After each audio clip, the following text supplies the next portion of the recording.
actually, the first time we met, I actually wanted to date you. This is Danielle. I met her at the gym, I think a few months ago, right? Probably like a year and a half ago, Okay, I think. okay. Yeah. And a while back. I remember we had a fascinating conversation, and then I followed you on Instagram, and I found out that all my friends are your friends, and you did podcasts with them, and you have 400,000 followers. Mm-hmm. Do you have more than that everywhere? I've got, 440 on Instagram and 120 on Facebook. Okay. They're like Usually I meet girls, I follow them, and I never see anything. With you, I was like, wow. She's sharing such smart things that I don't even learn from my smartest friends who are in crypto. And she just knows how to share this in a really interesting way that I can understand without using all this nerdy language. Yeah. Which I love. So I learned a lot from you. And that's where I started being like, okay, she's really interesting. I want to bring her on a podcast. So that's why we're Love here. it. Here I am. Woo, woo, Yeah. woo. So you've done a podcast with Mitchell. You're working with William Brown. Or you've studied with him, right? Yeah. You've been at some friend groups or some meetings that we had. Yeah. I think we've done a mastermind together like a couple of weeks ago with the Creator House. Right. Yeah, we run in like very similar circles, I think. And we recently bumped into each other at a baby shower as well. So very like similar. Similar family stuff. Groups. Family vibes. Family vibes. Family vibes. Yeah. Exactly. Well, actually, the first time we met, I actually wanted to date you, which is also the funny stuff, right? Okay. Because this is how it happened. We at night at the gym there's this swimming pool where I would go to, and I saw you there, so we started speaking a little bit, and then you were so vulnerable and open, and it was so beautiful. I love that. And you were like, yeah, I have a big business, I have a lot of employees, things like that, but no one really takes care of me.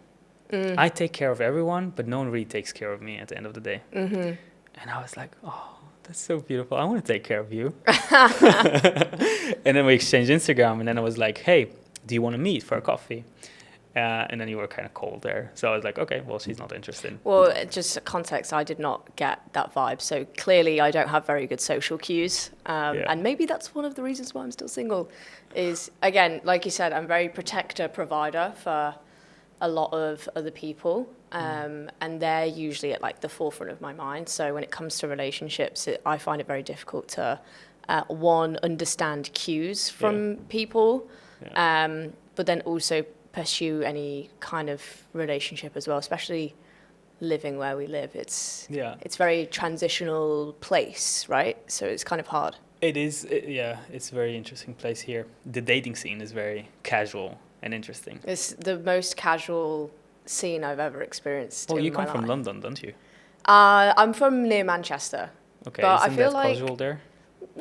like there's always some people that are casual, some people that aren't. I feel like if you're in a city, you can find the people that are there for the long term and that will commit to relationships. But where we live, it's very much, they may only be here 3 months out of the year, or they're only here for a holiday, or it's very kind of like transitional. There's always more options. So no matter what happens, it's just like, oh, fine, I'll just, I already found someone. I call it the Love Island island. Like it literally is like consistently being on Love Island, especially with the gyms. Like the gyms here are very, luxurious. They always have like, big pool area. Everyone hangs around. Everyone's trying to pick each other up. Like it's a whole game over here. So I kind of just, because I live here long term now, I just kind of remove myself from the game, which also takes me out of it, which is also not so good, How do you do that? What do you mean? Well, I gym hop quite a lot, so I go to like different gyms and try and like test out the best ones. But also the particular gym that I'm at now is smaller, it's quieter, and I like the gym is my sanctuary. It's the way that I kind of like wind down. I love the sauna. That's what I use as like my meditation. So it's just reframe gym, because it's not a gym. It's more of a recovery sauna. It's jacuzzi. a spa, basically. It's not a gym. To be honest, I take gym memberships without a gym membership. Just the recovery sometimes. Do you do that as well? Yeah, so I have my gym, which also has the sauna and like all the amenities, but then I also have a secondary sauna that I like to go to, which is in a secret spot. So I love it. Recovery is like super, super, super important to me. Yeah. it's where we think, right? It's where we get creative and Exactly. we meet interesting people. Yes. Us. Yes. What I was thinking will be fascinating to talk about is this kind of relationship between, because you're very fascinating, I think, because you have this nerdy side of you, which is very masculine, I'd say. You like your tools, you like your crypto. Yeah. You're a crypto expert, right? That's why you got followers. Which I don't think I know any other woman in that space. Yeah, there's not many of us. It's probably like 5. Yeah, and you have a lot of followers, so you're quite big in the space. So you're quite very unique in the world. And you told me that you go also to you get invited to conferences and stuff, or? Yeah, I like to do conferences here and there. So I did Hong Kong Consensus in February. Okay. As a public speaker? No, I mean, I've spoken at some events. Okay. I've spoken at Barclays Rise. I've done a lot in London when I lived back in the UK, and I did a lot of conferences there and a lot of public speaking there. I've been to the UK Parliament as well to talk about crypto regulations, and this is like 3-4 years ago before. Holy shit, that's crazy. Yeah. So I've done a fair bit on that side of things, but now I think I'm in my era of just going to the conference and just having fun and meeting people and connecting, and I dip in and out of the conference scene for sure. So I was thinking it may be fascinating to talk about how this whole world of masculinity, like how you're kind of going along as a woman inside this masculine world, and how does it affect you as a woman as well. We had last time an interesting conversation about the difference between trading as a man and trading as a woman. And I remember one of your fascinating reels that you made about how men are just like locked in on a screen in the dark, not talking to anyone. And I forgot, what was your version of that? Mine was, I'm very chill. I'm a chill trader, but also I'm just, I trade for fun. So it's not like my job in a sense to trade. I trade in addition to all of the other things that I do inside of crypto or outside of crypto. So I just have a little bit more of a relaxed strategy, and I'm a swing trader. So I trade maybe once a week, maybe twice a month. It kind of depends when the setup is there for me. You're very emotional with it? Like, do you check your trades all the time? I used to. I've definitely worked on that. Yeah. Over the years. So when I first started, it was like I would check the chart every 5 minutes and it would drive me insane. But over time, my strategy was a day trader. So I started in Forex first before I got into crypto. So that's how I learned how to read charts. And I just couldn't handle the day trading aspect of it. It stressed me out too much and I was watching the charts too much. Then I jumped into crypto, and that was more long term because I was like buying spot investments that were doing really well within 3 to 6 months. Like, that's very, very long term kind of trades. And then now I've kind of gone more into sort of swing trading, but in crypto. So I'll take like 1 to 2 trades. And for me, I just let it either hit TP or hit stop loss. That's it. I don't tend to check it that much. Let's not pretend that you're only a trader. You're actually also a very successful business owner, right? Like, do you have employees, right? Yeah. How many? Maybe like 15. Yeah. That's a serious around. business. There's a lot of responsibility and stress. Yeah. As a woman, especially, isn't it? I would love to know more about that. We scaled super rapidly over the last like couple years. So this is the first time that I've had like a lot more people under management than I've ever had. So that comes with like an element of stress. But I do have really good business partners and a really good support system, and I have a really, really good inner circle of friends who are also entrepreneurs. So that's super helpful because we all kind of go through the same things. There's periods of good times, there's periods of bad times. Like, in crypto, you have a bull market and a bear market, right? So I'm very used to the volatility. So I think I'm quite good under pressure because I'm so used to being in such volatile conditions in crypto. But I think that comes down to, again, like the masculine energy that you were talking about. I kind of have to be in that energy quite often, which takes me away from my feminine side of myself sometimes. I'm writing a book about it. Oh, really? Yeah, about how business is the same as dating. Like, getting a client is the same as getting a woman.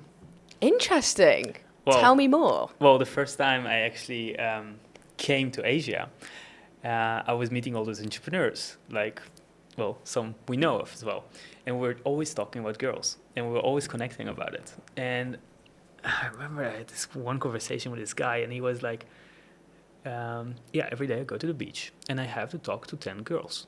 Otherwise, I can't go out, right? Or otherwise, he punishes himself. And the obvious question was like, well, what's your like conversion rate?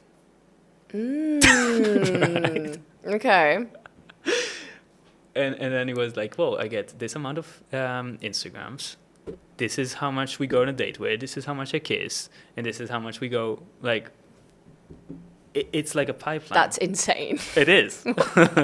Have you not heard that before?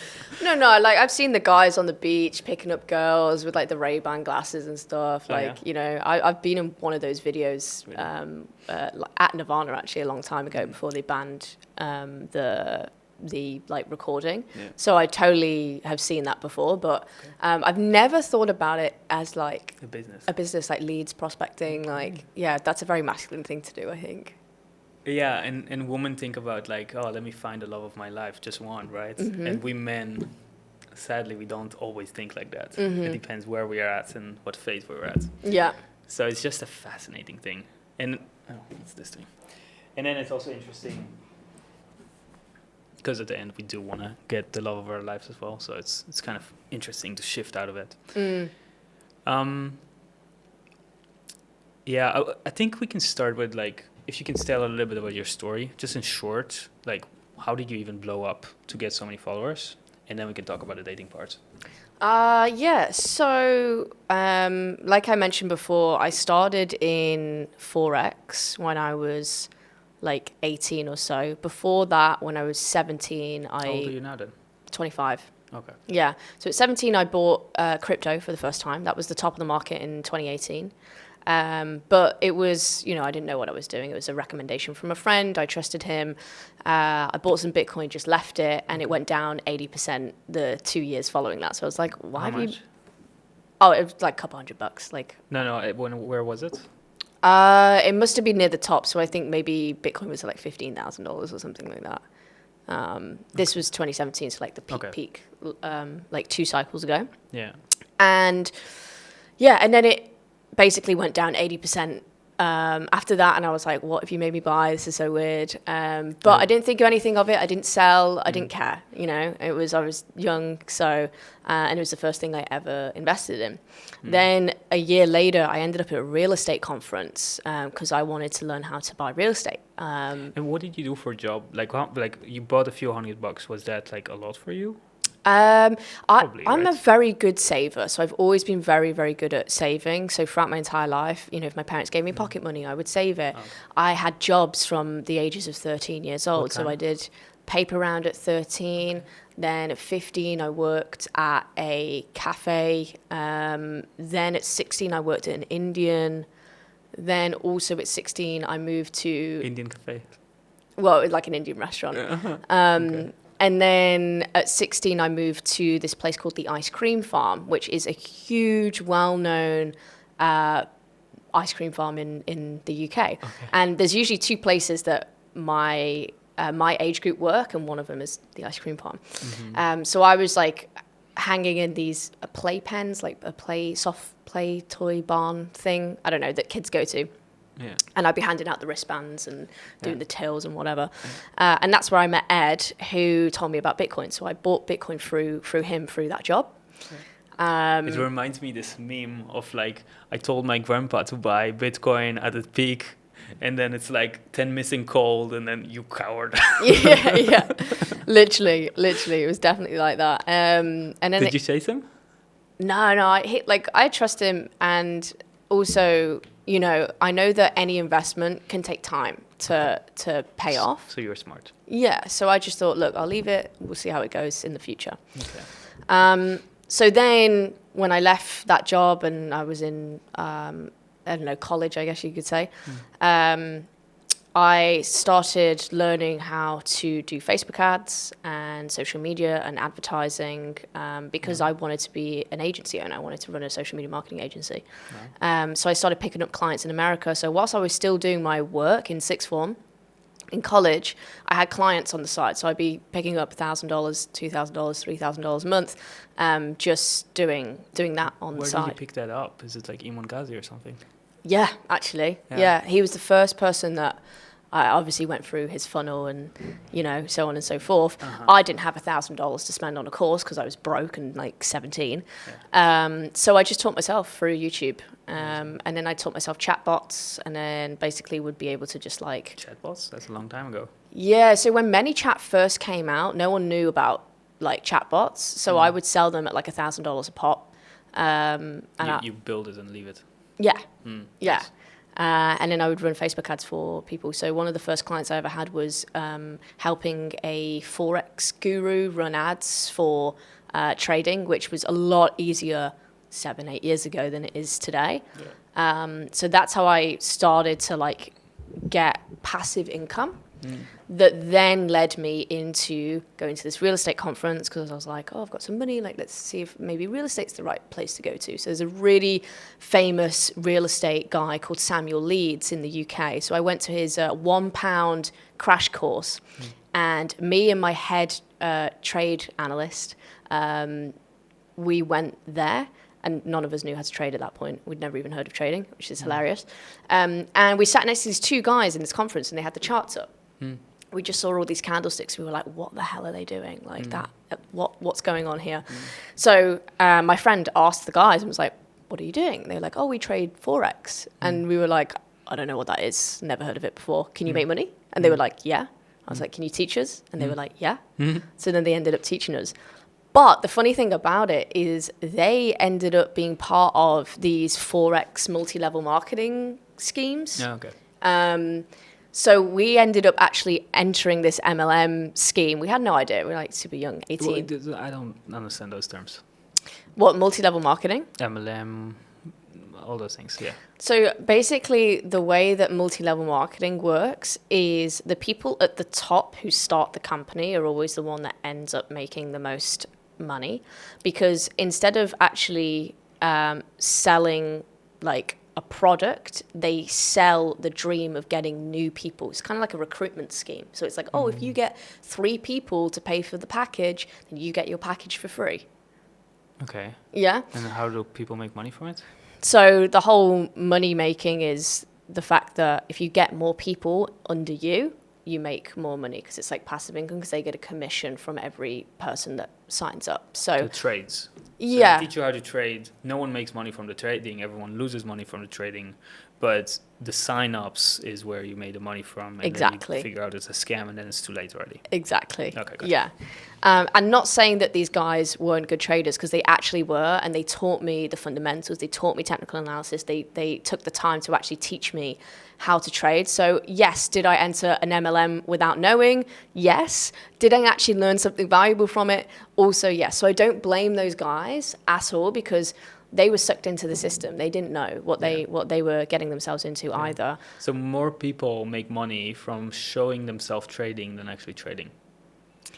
Statistically, I would say so, yeah. Yeah.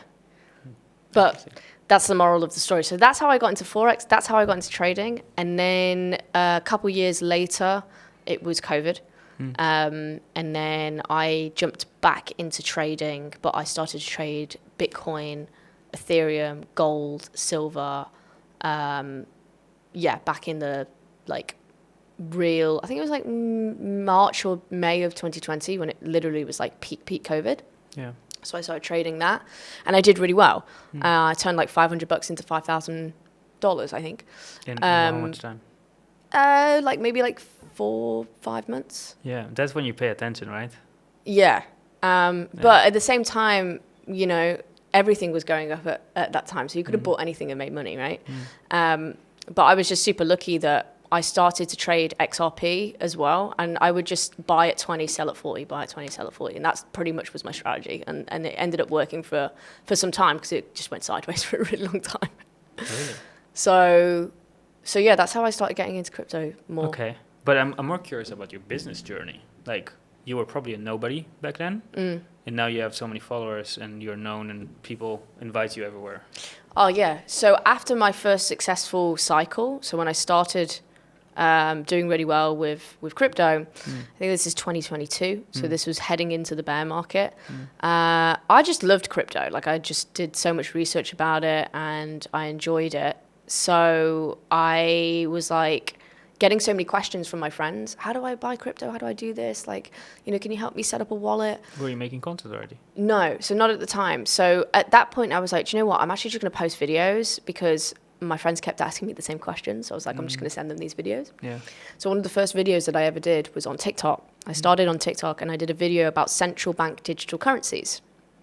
Right? Everyone talks about CBDCs now. Yeah. No one was talking about it back then. I'm pretty sure I was one of the only creators that was actually talking about central bank digital currencies. That's the best strategy. Just make content for my friends. Yeah, literally. Right? That's good. I like it. Yeah.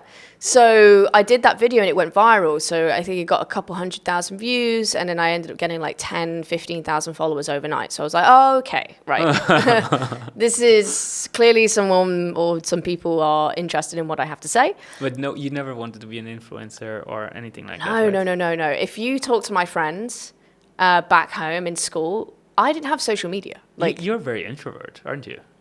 I think I'm like half and half. I'm introverted to an extent and extroverted to other extents. It depends on who.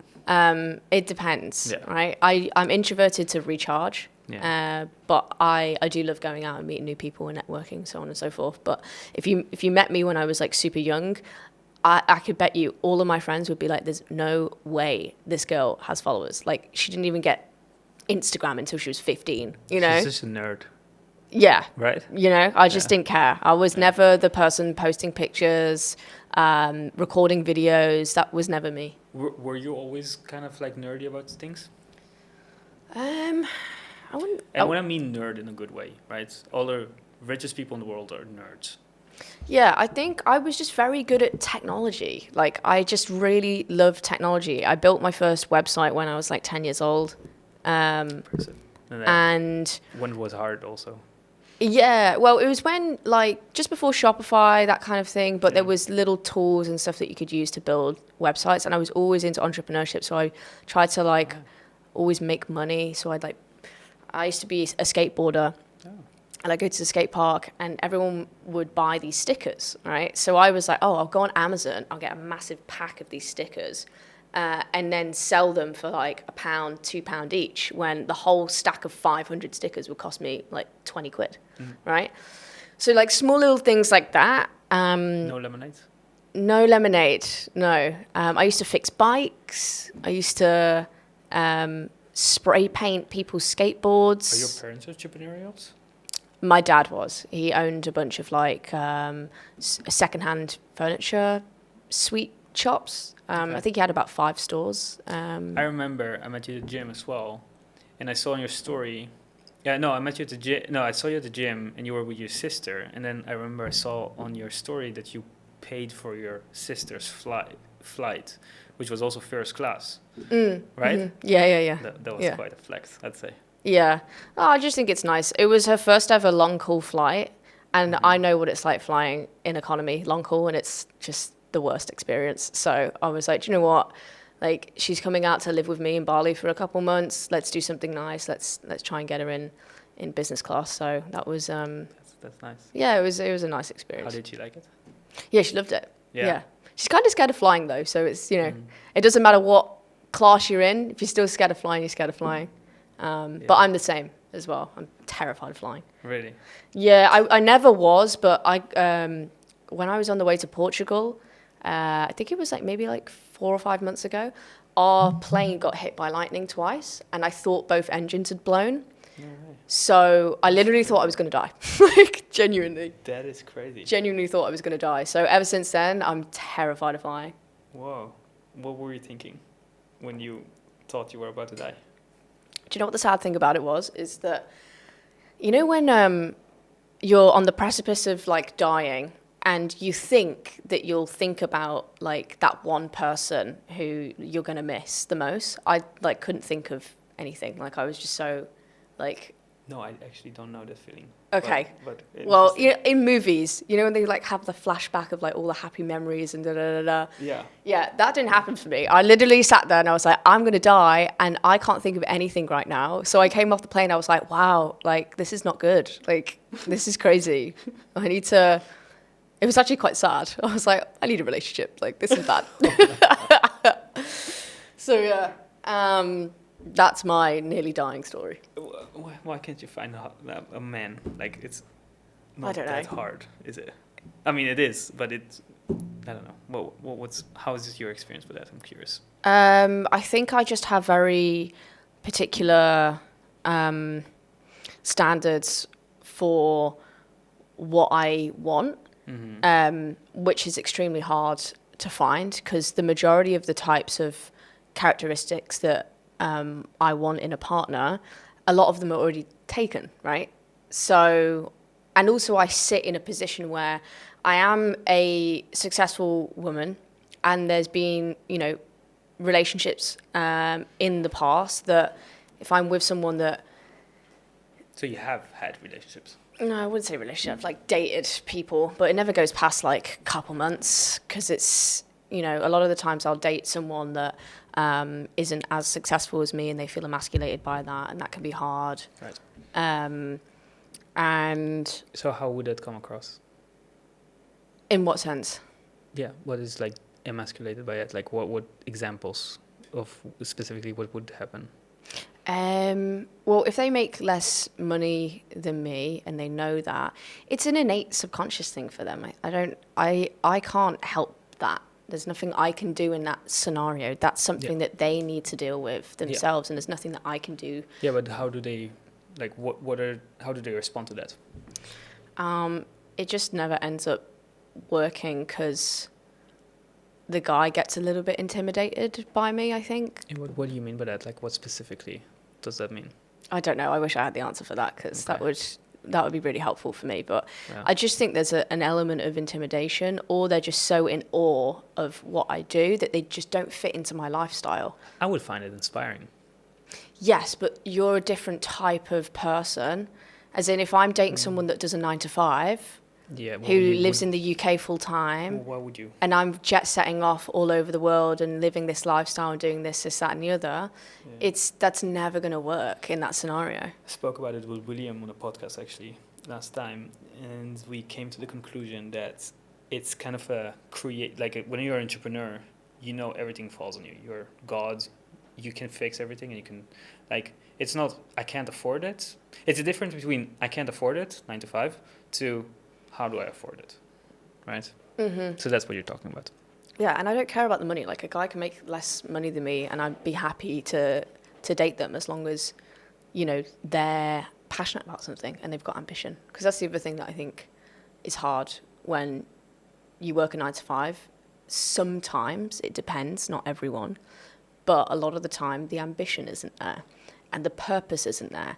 And I need to be... Just kill your soul, kind of. Yeah, I want to be in awe of someone. Like, I want to be like, oh my God, that's so impressive. Even if it's something creative. They could be a musician, they could be an artist, they could be an actor, whatever. It doesn't matter. As long as they've got, like, something passionate, then that, to me, is a hell of a lot more attractive than someone who makes millions of dollars, because I don't really care about that. The money situation doesn't bother me. You are one of the only person who can say that, I think. Probably. That's the first time I heard that. It's just not like when you have the money, it's not a deal breaker, you know? Like, girls want to live comfortably, and I get that, and they want to be looked after, and they want a rich husband. I date a lot of Ukrainians and Russians, so yeah, what is it with you Dutch guys and Russians and Ukrainians always? Is it Dutch guys? Yeah. Always. I think it's everyone here. Yeah, that's also true. But specifically here, I find that a lot of Dutch guys love to date a Ukrainian and a Russian. Well, because our women are quite masculine. I get intimidated sometimes by a Dutch woman. Really? Yeah, I've never been with a Dutch woman. And every time it's so awkward. It's like, are you the masculine? Like, it's just weird. For me. From speaking from my experience, I've never dated in the Netherlands, so it's quite refreshing. but it clashes as well when they expect you to pay for everything. And you're like, hey, yo, I'm being used here. Yeah. But do you not feel that with Russians and Ukrainians? No, you do. That's what I mean. Yeah. Like Russians and Ukrainians, they're too extreme to the other side where they're like, oh yeah, pay for my flights and pay for everything. And I'm like, hey, girl, no. Yeah, I could never. You find a job and you take care of yourself. I'll take care of myself, and you can come live with me, and fine, I'll take care of that. But it's an interesting one. So it's too extreme. Yeah. But, yeah. You need to find a happy medium. Yeah. Yeah. I think England is quite interesting. I don't think I've really dated British women before. Are you guys very masculine? No, there's loads of like super feminine girls in England. I don't think we're inherently probably not very masculine. I think women in the UK are quite traditional in that sense, and they want to be looked after and things like that. But it's more equal because there's a lot of people that have that 9 to 5 mentality. Girls in the workplace, guys in the workplace. Right. It can be 50-50 after you've been with them for a long time. Yeah. Oh, really? So it's expected to pay, like in the Netherlands, it's not expected to pay for the first date as a man. What?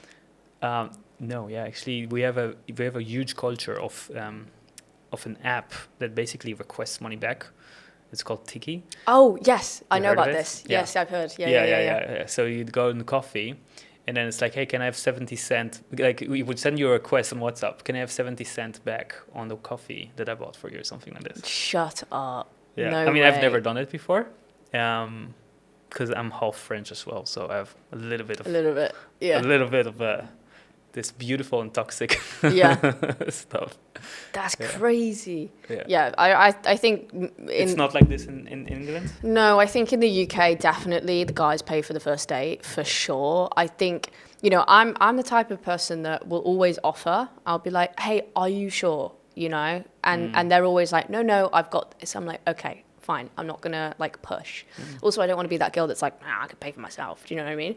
Because I also don't think that's very attractive from a girl's perspective. So I think the guys pay for the first date, maybe the second, maybe the third. But once you're in a relationship, I think it's a lot more 50-50. Actually, now talking about culture, the only thing I know about British people is that they wear a lot of makeup. Okay, yeah. And just observing you don't wear makeup, even for a podcast. Yeah, I'm definitely being more on the natural side. So I grew up quite tomboyish. So I wore skateboard, so when I was younger, I was super into sports. I did every single sport possible. I played football, basketball. I'm like a black belt in taekwondo. I did gymnastics, like a super high level. And I just loved sports in general. And I was always a tomboy. I just, run amok all over. So then when I moved to the UK, because I was brought up in Spain. Oh. Yeah. Okay, is that why you're so brown?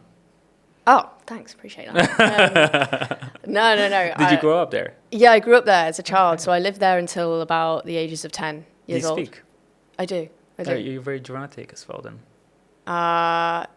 Yeah, I think I'd say I'm 75% fluent. No, I ask if you're very dramatic as well. Dramatic? Yeah, Spanish people are very drama. Oh, no, I'm the least dramatic person you'll ever meet. I'm very chill. Yeah, I'm very, very chill. But yeah, so I used to wear boys' clothes all the time. My parents would only take me to the boys' section, and I'd only wear boys' clothes. I don't know why. That was just me. I just hated the color pink. It was a whole thing. Okay. And then when I was older, I kind of moved away from that and started wearing more feminine clothes, learned how to wear dresses and the heels and all that. What age? Teenage? Teenagers, yeah. So, but I never was into the makeup thing. I never wore makeup as a child. I never did the whole makeup thing as a teenager, really. I only started to wear makeup when I was maybe 17 or 18. And since then, I've always been very natural because I believe that my skin is very good because I didn't start wearing products super early. I think it's a scam. Yeah. I think it's one of the biggest scams for women, and I hate makeup, to be honest. I don't find it attractive in any way. Yeah, and I think that's one of the main reasons why I have such good skin, is because I wasn't overdoing my skincare routine. I wasn't slapping on makeup as a really like young child. I was actually wondering, wanted to ask you about your makeup routine. Do you mind sharing it? I don't have one. Like, No? I No literally, aloe vera in the morning? No, I'm the worst. Like, my girlfriends are like, "What's wrong with you?" I use water and I have SPF. That's it. I have like zero skincare routine. I don't even have a cleanser, which I'm probably going to get roasted in the comments for not having one, but I don't even know what it is. yeah, So I it's bet. fine. So yeah, I just don't have one. I have really super clear skin, and I want to keep it that way. So Okay. you know, if I'm in the UK, I will wear foundation and concealer and contour, and It was a joke. I'll do the You're whole going too deep. nines. But yeah, I'm Okay. more of a natural person for sure. Okay. So wait, I'm curious about your blowing up journey.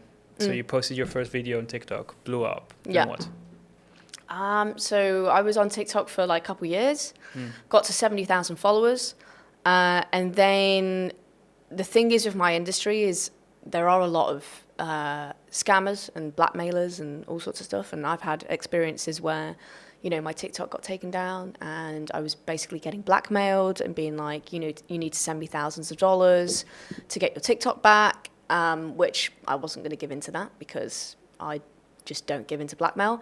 So I lost my TikTok and I had to start all over again. So I had to start my Instagram, and I started that 2 years ago. And I just started posting the same content that I did on TikTok, and then I ended up luckily blowing up again. Within 2 months, I had 50,000 followers back on Instagram. So I was like, okay, cool, I'm just going to run with this. 50. 50, yeah. That's good. In Yeah. 2 months. That's really good. I was posting like 6 times a day, so, you know. 6 times a day? Yeah. Because Whoa. it's a numbers game. Like, if you just keep posting and you post a lot of content, one of the videos is going to blow up and it's going to get you, you know, those followers. When was that? That was 2 years ago. February 2024 was when I started the Instagram. I don't think many people understood it was a numbers game. So you were one of the only ones who's posting 6 times a day. Probably at that time. Yeah. Yeah. And, you know, like, women are very social oriented, right?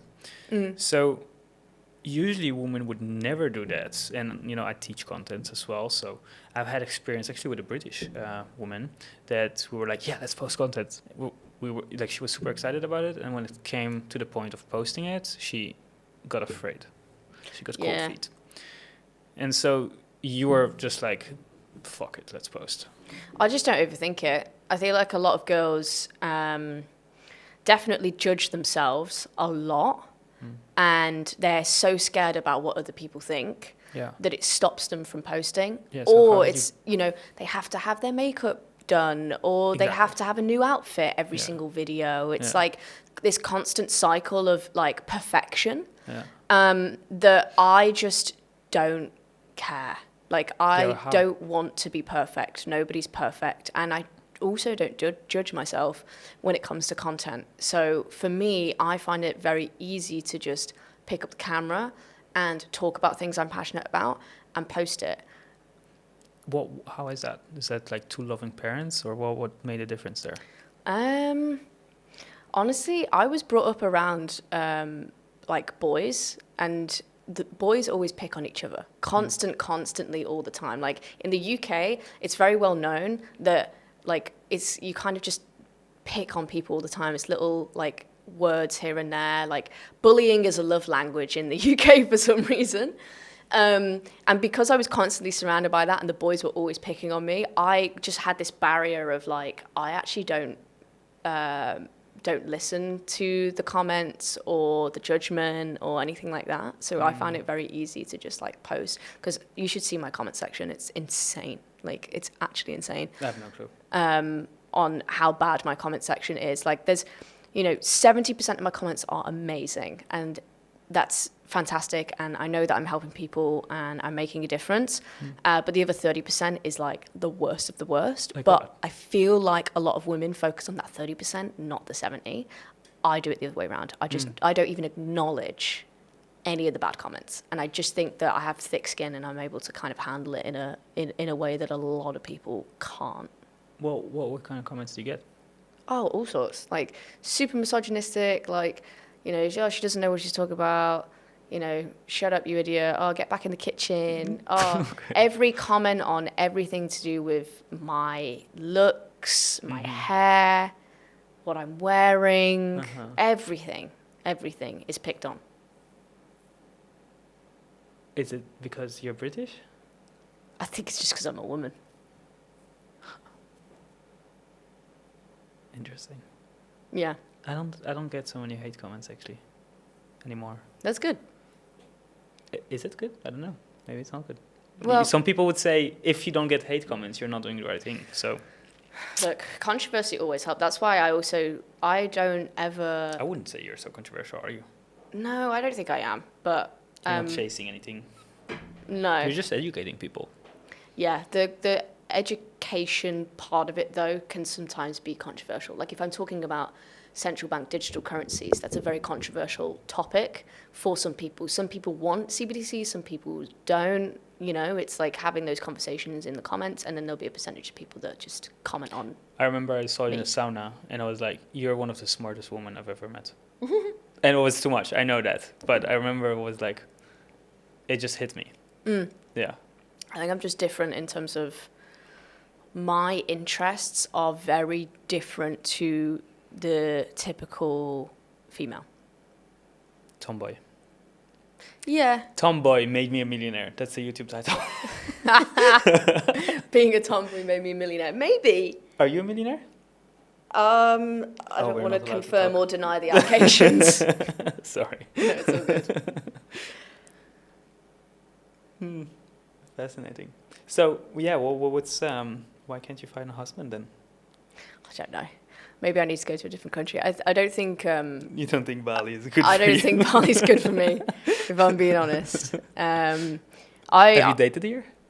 Yeah, I've tried, but it just never really ends well. Like Tinder or apps or just No, I got banned on Tinder when I was 21 or something.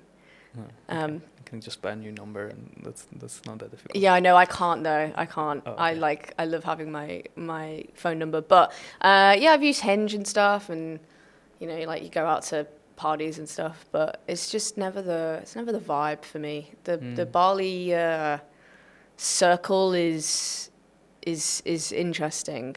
There's too many options, right? I don't want to be an option, so that's just the way that I feel about the situation. So that's why I don't entertain it. Do you feel an option when you go on dates? Do I feel like an option if I go on a date? Yeah, what do you mean when how do you feel like an option?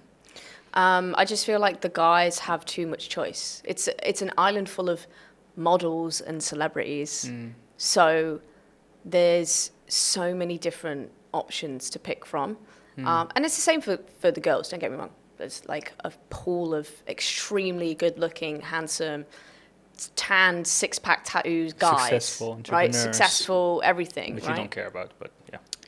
But because there's too many options, it's hard for, to keep that one person. I think Did you fall in love in Bali? No. No. Did you ever fall in love? Come on. Nope. I'm sure a little bit. Nope. You had a crush? Oh yeah, I've had crushes, yeah, for sure. Okay. But I'm not I'm not a person that falls in love with people. Justin Bieber? Oh, when I was 9? Yeah, 100%. Mm-hmm. He was my first love. There we go. Really? We'll put that on record. For me, actually, it was Hermione. Who? Hermione. Oh, Hermione Granger? Mm-hmm. Yeah, I rate that. Mm-hmm. I rate that. That makes a lot of sense. British, yeah. Very British. Yeah. I feel like that was every guy's first love as well. For the girls, it was Justin Bieber. For the guys, it was Hermione Granger. Maybe, yeah. That's funny. I was actually thinking about doing when I pick up girls to come up with a list of questions, and one of the first questions will be do you like Harry Potter? No? Okay, I'm gone. Really? Yeah. No way. Do you know what house you are? Huh? Do you know what house? Have you ever done the sorting hat test for... I am. No? No? You should do it.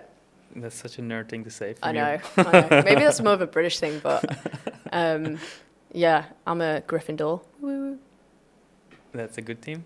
What is that? Yeah, that's the one that Harry's in, and Hermione. Yeah. The same. Yeah. Yeah. You probably the crazy blonde girl with the curls.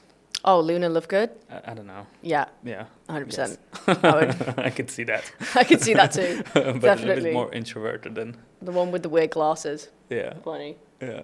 Yeah. Have you heard of this crypto stuff? Yeah. And the crazy girl in the back, just like, buy Bitcoin. Okay, so someone told you to buy Bitcoin. It dropped 80%, and now you're the buy Bitcoin kind of girl. Yeah. And I just believe in the technology. I think that's what changed the game for me when I understood the change that it's going to have throughout the world. You know, when I learned about central bank digital currencies, it was understanding that all governments, all countries are going to move to this new blockchain, tokenization, cryptocurrency system, right? Yeah. So it's not going anywhere. If anything, it's being adopted more and more. So for me, it was an absolute no-brainer to invest in the asset classes that, you know, have anything to do with crypto. So how I explain Bitcoin to my friends, you're much smarter than me, so I'd be happy to your correction. I explain it because a lot of my friends are just like, what are you talking about? And it's just like, if you believe the banks are corrupt and they will go down, then Bitcoin is a good investment. Okay, that's one way to look at it. Yeah, for sure. Yeah, is that correct? Yeah. Like Bitcoin is basically a replacement of banks. Yeah, it's definitely one crypto. version of that. Yeah. Yeah. I think the way that I like to explain it is it's just money sat on top of the internet, right? So you have a blockchain and you're investing in the infrastructure that is built on top of the internet, which is going to help, trillions and trillions of dollars worth of transactions. And Bitcoin is the first version of that. Okay. Now it's seen as a more global store of value monetary system. That's why people invest in it. It's kind of like gold. Yeah. For me, it's very simple. If the government... It's not really like gold. Maybe in your world it's like gold, but in a normal world it's still a scary asset. Yeah, for sure. It's still super volatile. Yeah. But the way that I see it is that if governments and countries continue to print money, which they will, a percentage of that fiat currency is going to trickle its way into Bitcoin. And because Bitcoin has a finite supply of 21 million, as long as the demand stays and the supply shrinks or stays the same, value goes up. It's just basic demand and supply economics. Yeah, and so I heard this quote that governments will print money to buy Bitcoin. Mm-hmm. They will. They are. They are. They literally are. Okay. So Bitcoin is intrinsically connected. Who is? Like, how do you know that? That's a big claim. Let me finish the sentence so it makes sense. Okay. But it is statistically connected to the M2 money supply about 83% of the time. So I don't know what it is. The M2 money supply is the global liquidity in the world. Oh, okay. So all the money that gets printed, that's called M2, right? And essentially, the more money that gets printed, it goes up in line. So sometimes the money printer will turn on and it goes up. Sometimes the money printer turns off and liquidity gets taken out of the market, right? This is how boom and bust cycles happen in business. So business, you'll go through a couple of years of boom because, it becomes cheaper to lend. You give businesses more money, they make more money, they grow. Then the government will turn the money printer off, right? They'll stop printing money. They'll pull liquidity out of the market. And that's when businesses start to go out of business. They start to struggle. It's higher interest rates. They don't lend as much. And then you go through that cycle of a bust, right? Yeah. So that cycle is typically a 4-year cycle. That's why Bitcoin has 4-year cycles. It's very connected to the boom and the bust of the economy, of printing of money. So that's why it is connected to the M2 global supply. So now that the money printers have been turned back on, it's very slow, but they've turned back on. That's why Bitcoin is slowly starting to go back up. Oh, so it has nothing to do with war? The war, if anything, the war should have decimated Bitcoin, but it hasn't. What is decimated? basically go down. Yeah. But Bitcoin already had a huge liquidity crisis in October that dropped the price by like 50%. Yeah. So it kind of front ran the war, if I'm being honest. Interesting. I like how you explain things. Or no, I actually like how you think about it. You connect the dots. I don't see crypto as a standalone thing. I look at things from a macro perspective, from a global perspective. I like that. Because... And it's refreshing, I'd say. If you don't know how money works, then how are you meant to be a successful investor if you don't understand the basics of where money goes and flows? I like that a lot, because most of the crypto gurus, they're like, hey, do you see this chart? And this is how you can manipulate this thing. And you're like, no, they just printed more money. Pretty much, yeah. If you bought anything in 2020, it went up. Why did it go up? Because they printed trillions of dollars. That's the only reason. Okay, so another way of saying it, if you translate it, it's not that it went up, it's just that money went down. It's the valuation of money went down. Yeah. Yes. Yeah. Yes. Yeah. Yeah. So every single person is just getting scammed. Basically, yeah.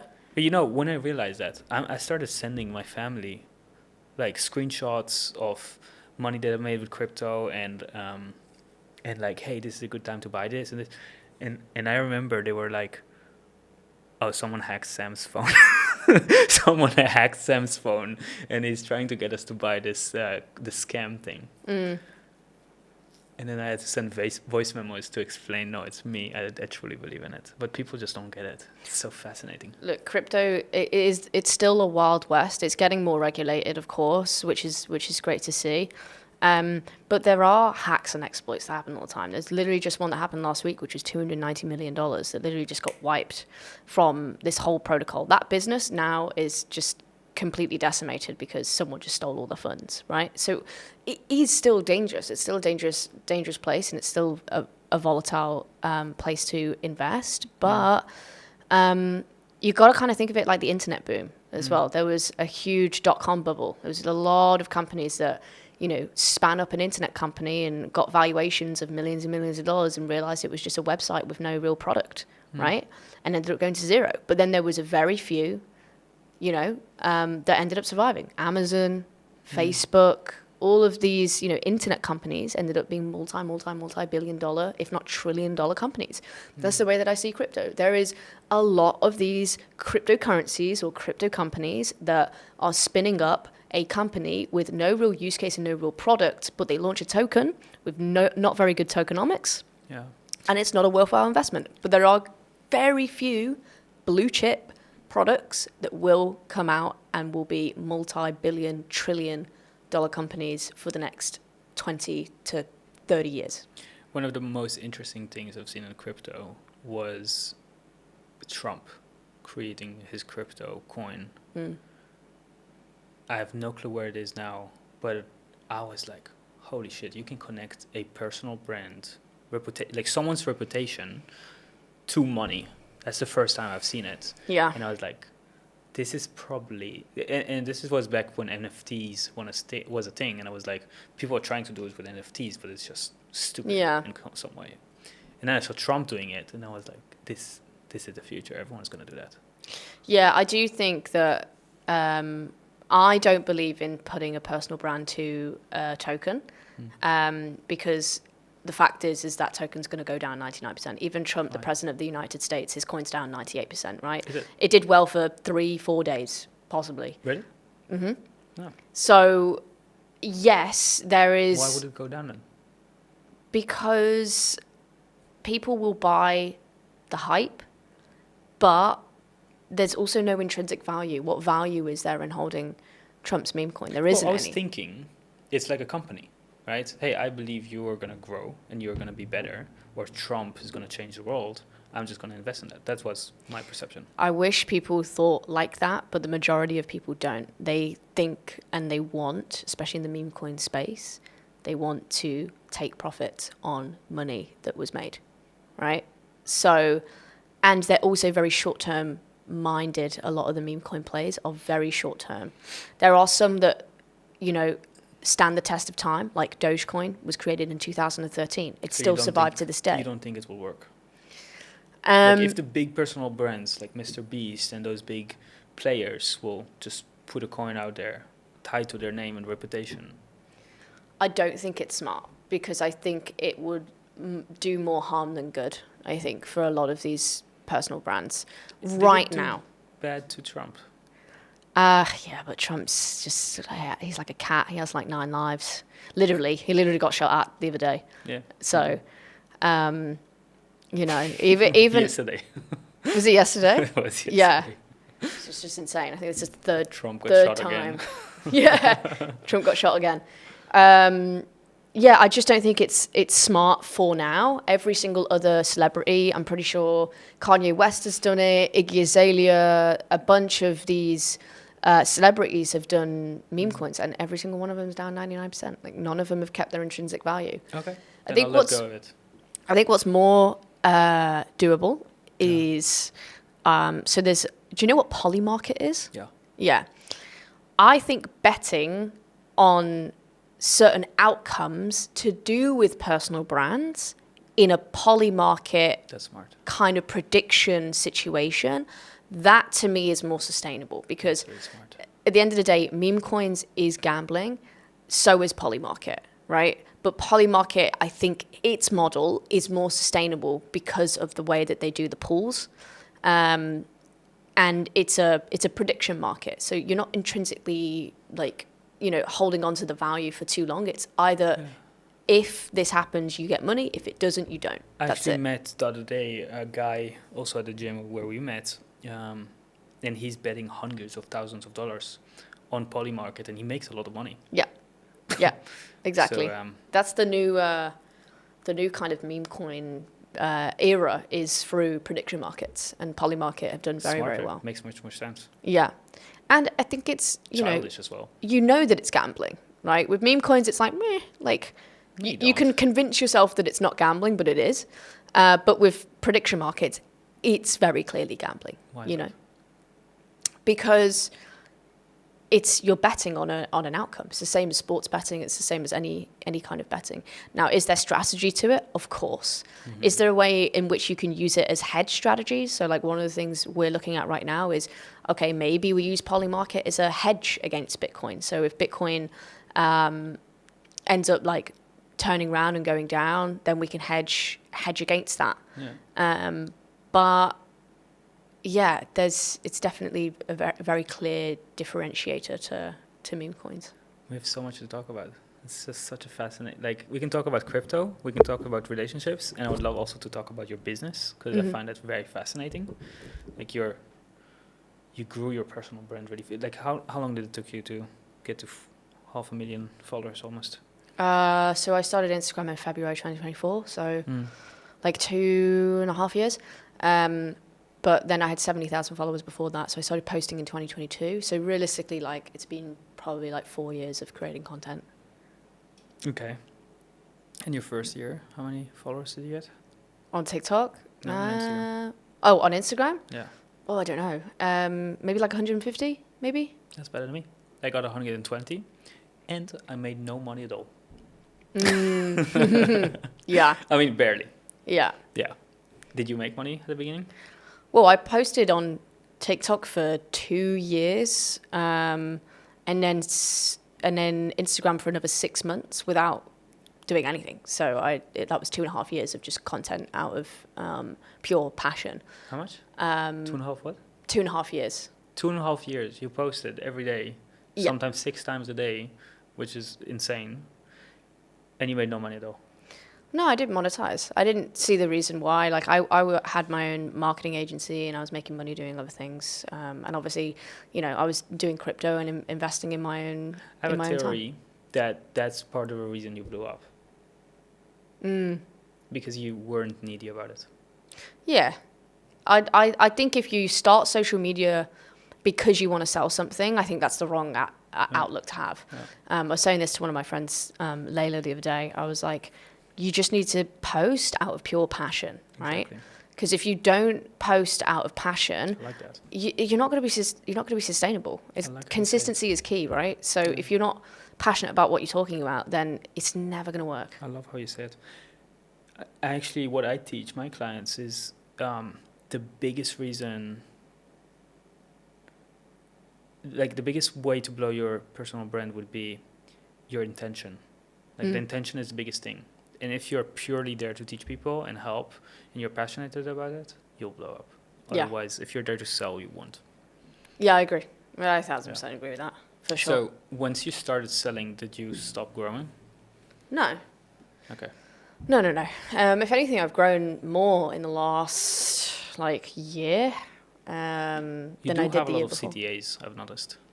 I do, but I give away a lot for free. A lot of my CTAs are to free reports or free, trading courses or things like that. So a lot of the CTAs that I have are to give value, right? I've noticed, I've observed that I make the most money when my Instagram is at the lowest, and I make the least money when it's growing. Really? Yeah. Maybe you don't have that. No, not on my end. That's interesting. For me, it's a numbers game. Like, the more, or specifically through info, right? With investing and trading, it's not linked to my social following or anything like that. But if it's to do with info, then usually the more views you get, the more money you get. But it depends on your funnel and if the audience is correct. So in the last month, we've done 30 million views across Instagram and Facebook, which has been our biggest month in terms of views, but it hasn't been our biggest month in terms of return. But that's fine, you know. Has it been the lowest or normal? No, just pretty standard. Okay. But that's also because the videos that went viral were very specific to certain topics that's not really related to... You're selling. Yeah. And, I don't have CTAs on every single video and, the funnel's different. And also, we're in a bear market. So there is an effect of whether people want to buy or get into investing when we're in a very, very, very scary time. The World Uncertainty Index is the highest it's ever been, higher than 2008 financial crash, right? So it's harder to... What did you say? There's a chart called the World Uncertainty Index, and it basically analyzes how much fear there is in the market. And currently, it is higher than it was in the 2008 financial crisis. It's the highest that it's ever been. So people are very uncertain about their future, about their investments. And, when I'm someone that is that blew up based on doing education and content around one of the most volatile asset classes in the world, it's hard to be like, hey guys, why don't you get into this thing that is inherently risky when the world's super, super uncertain, See, you can make a lot of money with it because everyone is scared. So you just teach them where to invest. Yeah, I always say if it's the most fear in the market is when is the best time to get in. Yeah, so you should be making the most money, shouldn't you? Yeah, but psychologically, customers don't think like that. Well, if you just talk about how unstable cash is, first of all, would you get in trouble? Because you're kind of going against the governments.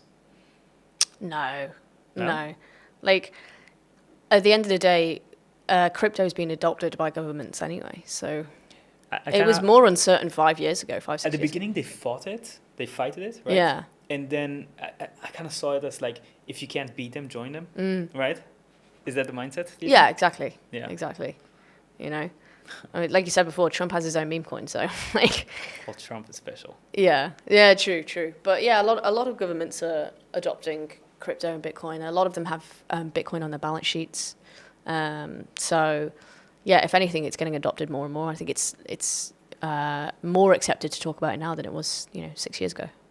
Yeah. Are you, like when you start making money, I've noticed that banks can become a nightmare. Mm-hmm.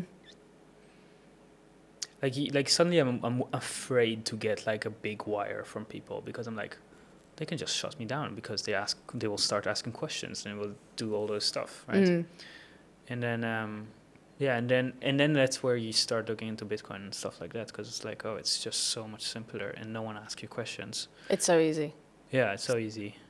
I prefer it like... and no one owns you as well. We pay a lot of our people in crypto through stable coins, so it's the same. It's backed one-to-one, so it's super stable. That's why they're called stable coins. But, you know, I have people that work for me all over the world, right? And it's one of those things where I can transfer the money instantaneously. It arrives in their wallet within, 2 minutes, right? If you're doing a wire through America, God knows, it'll take 3 to 5 days to arrive. That's what I do. You know? Yeah. And it's just very slow, very inefficient, super high fees. I just think there's more efficient ways. And that's also why these companies and these governments are moving to a central bank digital currency system, because it is faster, it's more efficient, and it is cheaper. I just found out that my bank is scamming me. Every time I was paying, they're taking like a commission that they'd never notify you on that. Really? Yeah. And then it's just like, oh yeah, you pay just like $50 in commissions for nothing. What bank do you use? Yeah. Okay, I need to check that. I'm like -50, -30, what for? And then I ask AI, and it's like, oh yeah, you're right to be, Okay, I'm definitely checking that when I get back, because we have to have bank accounts. Like, we don't just do crypto. Well, I was actually thinking about, what if I don't? How do I live without a bank account? And then AI kind of helped me with that, and then I was like, yeah. I think there's a lot of neobanks and stuff that are opening up. What's that? Have you ever heard of a neobank? No? So it's basically like banking on the internet is kind of like that. But there's a bunch of options for different neobanks, and they give you the availability to open up a business bank account or a personal bank account really, really easy. You're not they're not stringent on like where you live or anything like that. And because that's a huge problem for digital nomads. Exactly. Yeah. So neobanks are like the new banking system that for digital nomads, or a lot of Russians or Ukrainians have problems because there's a lot of sanctions on them, et cetera, et cetera. So a lot of Russians and Ukrainians use neobanks. Yeah. They're very good a lot of the times. You just got to make sure that you do your due diligence and make sure that they're like regulated, obviously. You need to have trust in the bank. That's why I like Mercury, because it's decent. Yeah. But there might be hidden fees in there, like you just said. Yeah. And they could shut you down anytime as well. That's the thing with banks as well. Yeah.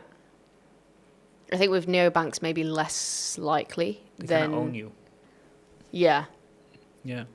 Okay, well, let's speak about something more interesting for other people, I guess. Yeah, so I'm curious, like, how did you grow up from this, like, tomboy who's making no money at all, or a little bit of money with, how do you call it? With your agency, to suddenly being a huge influencer with 15 people? I just tried and tested a lot of things. Like, I probably tried like 7 or 8 different businesses before crypto started to work for me. Like, when did you figure out that you can make money from Instagram? From your Instagram? audience, from your content?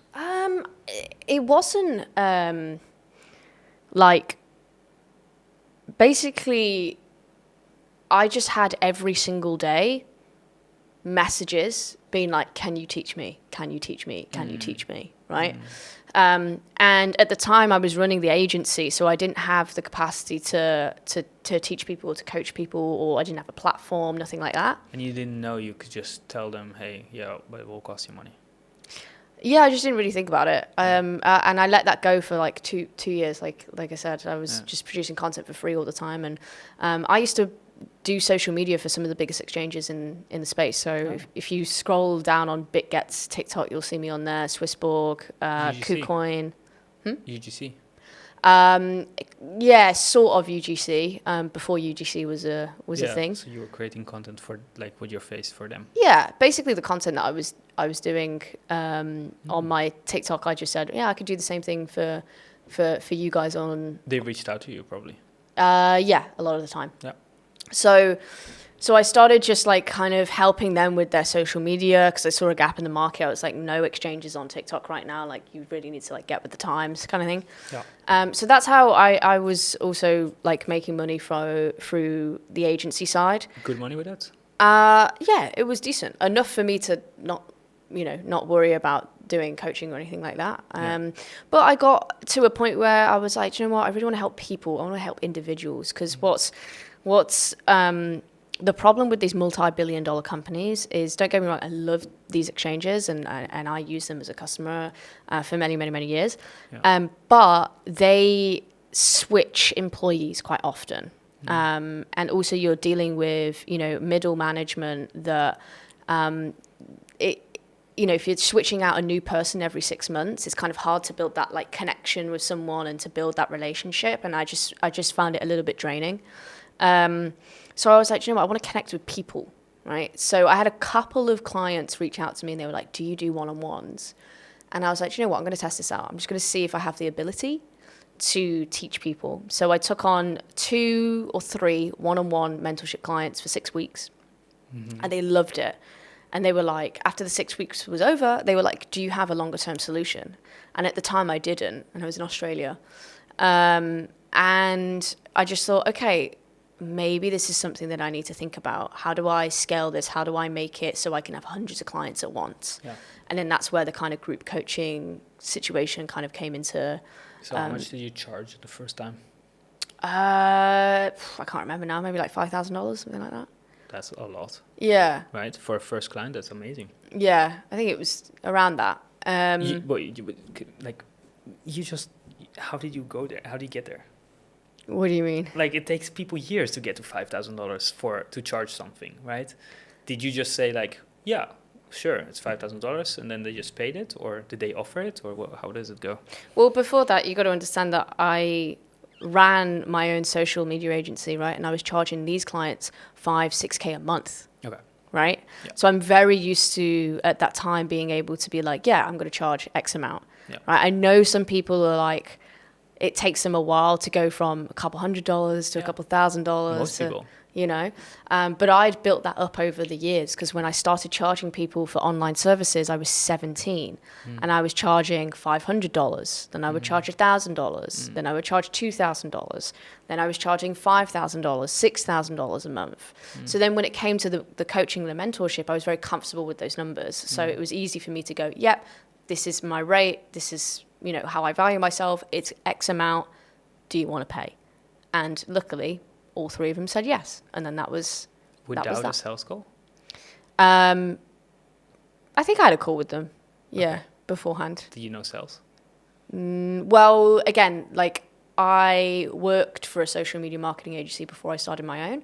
Okay. So I learned the sales aspect. Okay. And then when I had my own social media marketing agency, then I did most of the sales there as well. I don't think you can sell something for $5,000 without knowing sales, right? Unless it's a service that's like normalized. Yeah, I think, again, because I've been producing content for 2 years for free, I kind of pre-qualified myself in that sense, because they've been watching me. Yeah, right. But the sales aspect helped as well, right? Yeah, I would say I'm not very good at sales. I'm too, I'm just very passionate. I don't know sales techniques. I'm not Shelby Sapp or anything like that. I'm not, no one can tell me this pen and I know what to do. Like I'm, in general, not that good, but I think I'm just very good at knowing what I know. Wow. And if that comes across well, then that most of the time gets me the sale. Okay, interesting. Yeah. That's a very feminine way of doing business then, I'd say. Yeah, I think... Most of the men I meet that are really rich, Mitchell, and I met a guy that sold his company for $500 million. And I was like, and I invited him for dinner and stuff. And I was like, well, what is it for you? What was the big thing? And it's like sales. Learn sales. Yeah, I wish I was better, because I know that sales is a very important aspect, but I just don't like it. Like, yeah. I find it hard. That's one masculine trait that I very much am not. It is masculine. Yeah. Right. I'm very authentic, I think. I lead with authenticity, and I don't like to lie. And I feel like sales sometimes can be an element of manipulation to get to the root cause of something, to get that outcome, which I'm not very good at. Yeah. Yeah, I can be terrible when something feels not genuine. I kind of fall. Yeah. So yeah, I actually paid a lot of sales mentors, Cole Gordon and stuff like that, and it didn't always work out because I was like, I need to understand how can I do it in a good way. Yeah. Yeah. Do you know him? Cole Gordon? Cole Gordon? Yeah.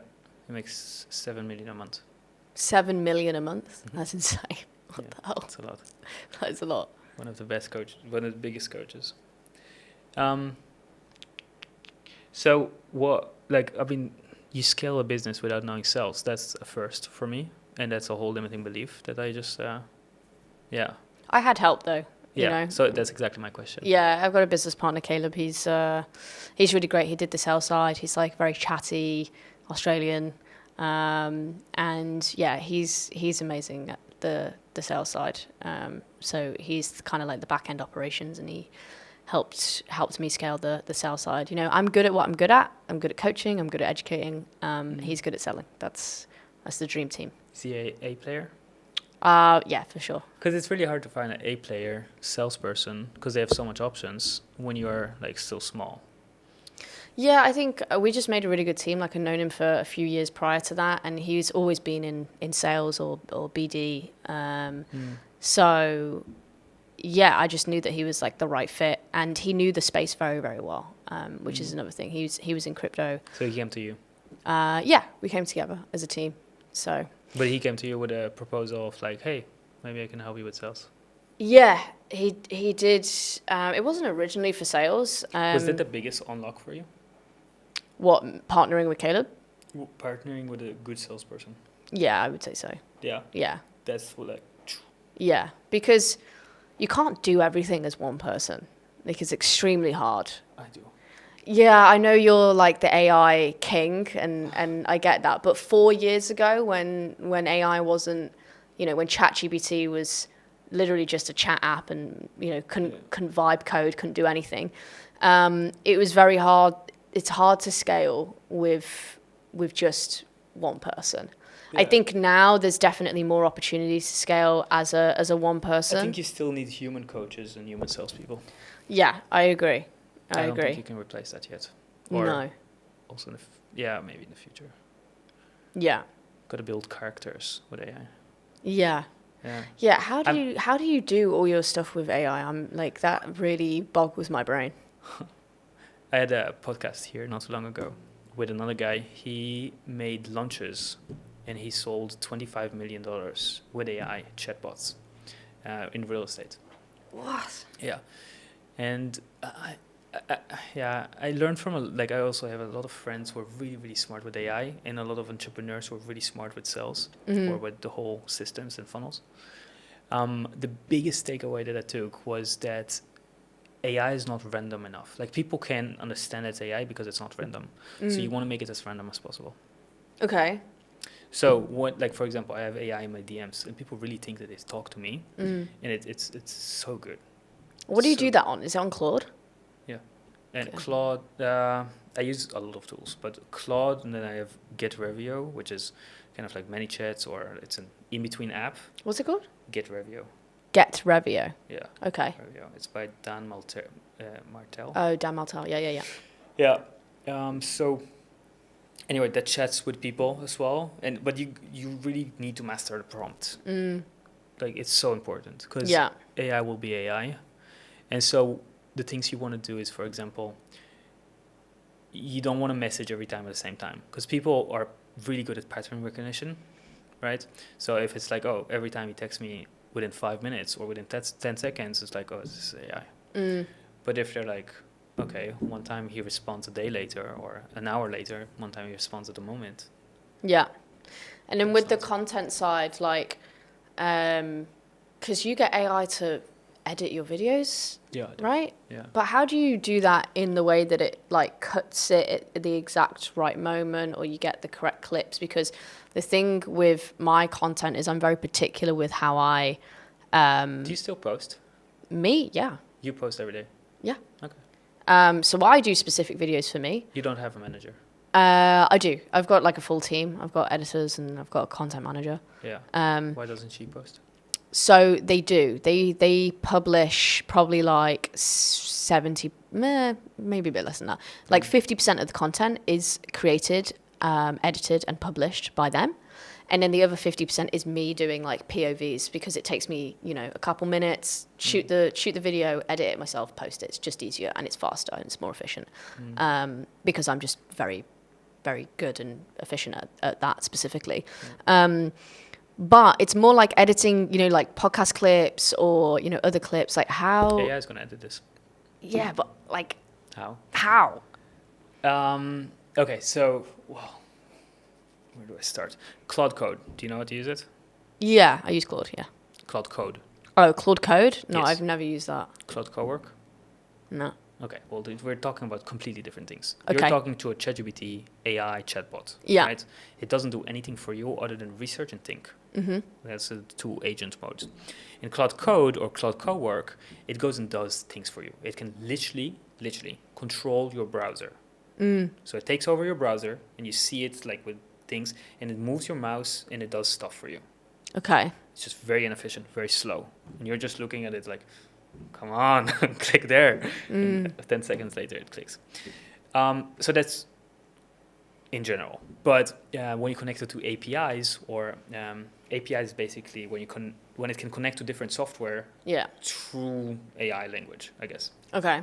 Through code. So what I have it do basically, so with this podcast, for example, I'll put this podcast on my folder, on somewhere in my Finder, like on my desktop or on my disk, and I'll tell it, hey, there's this video there, can you go and cut it? Now, he already knows me, and he knows what I want, so he will do that easily. But the first time you set it up, you got to give it instructions like an employee, literally. Right? So at the beginning, it would suck, and then it would be better and better and better. So I connected, I basically told it like, hey, how do you go and edit stuff? Research how other people do it. So I found out this, I don't know what it is. I think it's a computer software, like, you know, Viewer or something like this. It's something you can't see, but it's just on the back end. It's called FFmpeg. Okay. And it basically edits the video with it. So you can't see anything. But then the thing is it still interesting? Yeah, go. I can talk about it for hours. No, okay. Go for it. Okay. The thing is, Claude is blind and deaf, right? So then it will do shit work. And so you got to connect it to the right tools. So you're going to connect it to Gemini, for example, because Gemini can hear and see. Right. Or whisper, because it can hear even better. Okay, my thing with this, though, is that, okay, you connect it to all these different bots, and then you're connecting it to software. And it all lives on your computer. That's great, but isn't that going to cost a lot of money with, like, the tokens and stuff? No, Gemini is almost free. Okay. Like, I pay nothing for it. I think Whisper as well. I don't even remember even when it was the last time I paid for it. For Claude, I pay between $100 a month to $200 a month. Yeah. And yes, sometimes I go over the usage, but it's not that easy as well. Now I don't. And actually now I have basically AI running for me without me needing to do anything. It has routines. So every time at 9 p.m. or every time something happens. So every 5 minutes it goes into my Instagram, for example, and it checks who messaged me. And it looks into the conversations and responds to them. That's crazy. Yeah. That is mad. And if my computer is closed, which it is right now, it won't respond for a while until I open the computer again. Yeah, my only thing with this is, obviously I'm a business owner. I ain't got time to like do all this like Claude Code stuff. So one thing I think is going to happen is that whatever you've just said there is going to be a job role that I'm literally millions of people are going to do in the future. I work with family offices. I do it for them. Sick. But the second thing is that you're going to have like agencies, right? So Claude agencies, things like that, which is already happening. But the problem that I find with a lot of these... is a business model. Yeah, a lot of this business model is extremely expensive, or they charge super high premiums. Yeah. You know, I've been quoted like $5,000 for basically a chatbot, and I'm like, like, no. Do you know what I mean? Like, it's just it's a lot, and they overcharge for something that if you had an employee whose specific role was to do all of that, then surely that would be a better use of capital, if that makes sense. I also, because like I used to hire a lot of people for a lot of things like that as well, because that's how I started. I was kind of like the visionary, and then Yeah. I didn't want to build it, so I hired people. But I got a lot of quotes of people who kind of want to be a middleman for long term, which really pissed me off, which is like $500 a month. For what? Yeah. For absolutely nothing. Yeah.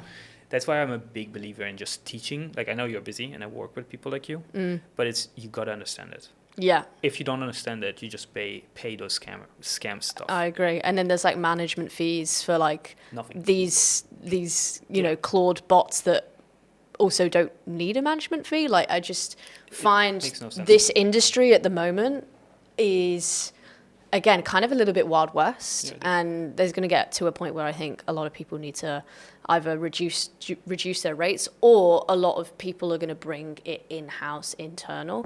Kind of like the SMMA industry back in sort of 2017, 2018. It was like all these agencies cropped up out of nowhere, charged super high premiums, and then eventually you realize as a business that like it's super expensive and they don't look after you, so you bring it in-house. That's I think what that transition is going to be, but I don't think that that's going to happen until maybe like 4 or 5 years.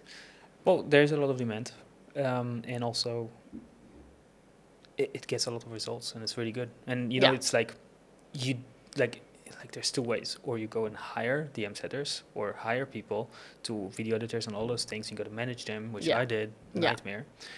I still love humans, but it's just like it's hard. No, I see the value in it for sure. Like I'm always looking into it and being like, right, how do we add AI into the company? Like, we know that we need it. Every business knows that they need it. It's just making sure that they go the right way around it, you know? Yeah.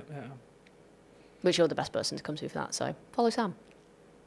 Well, to be honest, I've noticed myself, which is a really interesting thing, that since I've pivoted from personal, like helping people build a personal brand, which I think is really important, to helping you use AI with personal branding, my business has really gone up. Yeah? Yeah, like a lot more people need me and want me and want me to sit there every day. Like this family office, they want me all day there. Yeah, I see that. Yeah, it's so crazy. What do you do for the family office then? How does that work? They have a lot of employees, and it's very inefficient. And one of their mistakes, which is not really their fault because it's like a generation thing, it's an older generation, they use Word and Microsoft. Have you used that before? Yeah. It's a nightmare. Back in high school. It's a nightmare. Yeah. So they use huge documents that they need to deliver for their clients. And every single change, like there's an error with the cloud, there's an error with everything. It's just a nightmare. And then they realize, okay, this is why the whole company is so inefficient. People are so inefficient, and people burn out. Yeah. Because of Microsoft. It's just a nightmare. So we're basically replacing Microsoft with AI and Google, and in combination with all of those softwares. Yeah. Because AI, like in the old days, or right now, how the company office is working is like, hey, we need to make some changes to this document, which this document is connected to a lot of different documents. And then a human would go and sit on it for hours and burn out and hate his whole life. And, you know, and now you just tell AI, hey, we need those changes. And it just does it in 10 minutes and it's done. Moral of the story, screw Microsoft. Microsoft is going to, Oh no, they need to, I think they are transitioning into AI, I'm pretty sure, but yeah. No, they are. It's just, I think everything is B players and A players. And Microsoft is a C player. Really? Yeah. And then you have Google and Apple, which are A players. Yeah. And then we entrepreneurs in the family office, for example, we are all A players. We want to work with A players. Whenever no A player wants to work with a B player. Yeah. Right. I think a lot of the B players are going to be replaced by AI anyway. Exactly. And everyone is going to become an entrepreneur. Yeah. Like entrepreneurship is going to be so common. Yeah. Do you think that'll be a problem though down the road? Because, okay, so AI is probably going to replace all of the manual work because of robots, right? And that's coming. Tesla's releasing its own. There's a bunch of companies that are releasing their own versions of robots, right? So that will take out a massive percentage of the workforce. Yeah. Then AI will take out huge white collar businesses. Yeah. I think Oracle's just fired like 40,000 people, right? Yeah. So ruthless. Savage. Absolutely savage. So like there's going to be a point in which hundreds of thousands, if not millions of people are going to be out of jobs. Where do they go? Like, what do they do, you know? That's a really interesting conversation, and I think it's more of an answer question for you actually. Well, my theory is that because central bank digital currencies are coming into place, 51% of the UK is on some form of benefits right now. Half of the country is on benefits. A central bank digital currency gets introduced in 2029. So all of that basic income is going to be given through a CBDC, of which then they get to decide what you spend the money on, right? So that's like an element of control. Wait, is that a conspiracy or official already? No, like the CBDC is programmable. So they have the ability, if they wanted to decide what you spend your money on. Yeah, now, but they still say that they're not going to use it. Right? Yeah, there's no like official announcement or anything like that. Like usually it's just you just. But in 2029, can't you just pay with crypto for everything? You can, but the percentage of people that are going to do that. Yeah, okay. When you get money from the government, then you can't play. You can't, right? Yeah. So with the CBDC, you've got half the country on basic income, right? The other half are also in contest with AI and robots, right? So there's probably going to be a percentage of that 50% that go out of work. Yeah. So now you're potentially dealing with 60 to 70% of an entire country that is on benefits. What do you think's gonna happen to that country, right? There's probably going to be a global, universal, basic income, which is what they want to introduce. And then also Europe has a carbon credit system. Could that be brought over to the UK? Could they, restrict what you buy based on your carbon credit? Agenda of the government. That's another discussion. But I think it's really interesting. I like to go always to the core principles of humanity. It can go really dark, where you have a few trillionaires and everyone else has nothing. I believe in God, and I think it will all be good. And I think it's all about human. Like, people will value humans. People value humans anyway, right? People don't value desperation, so I hope this will go. Like, the biggest question is like purpose. Like, if you can't provide for someone, or if you can't help people, what are you doing? Like, as a man, you will go kill yourself. That's literally in our thing. It is. I do agree that purpose is very important in terms of quality of life. I think if you have a purpose, you have a much higher quality of life than people that don't. On the other side, I think like a 9-to-5 is one of the biggest scams as well. It's such a bad relationship with money. Like, I think everyone is an entrepreneur. And to say, entrepreneurship is risky, or not everyone has made an entrepreneur, that's bullshit. Everyone's made creative. I think to be honest, the biggest scam in the world is school, in my opinion. Yeah. And that's my mission, to go and fix that. And I'm kind of on a mission to teach people how to make money. Yeah. And so, I forgot where I wanted to go with it. No, I agree. I'm obviously a coach and an educator, right? Yeah. My whole brand is around giving people information about an alternative asset class, an alternative technology, alternative ways of thinking, because there is a decline of this current monetary system. So they need to understand the new monetary system and where things are heading with AI, tech, crypto. It's a whole transition. This transition over the next 5 to 10 years is going to be the most transformational that human history has ever had. I genuinely believe that.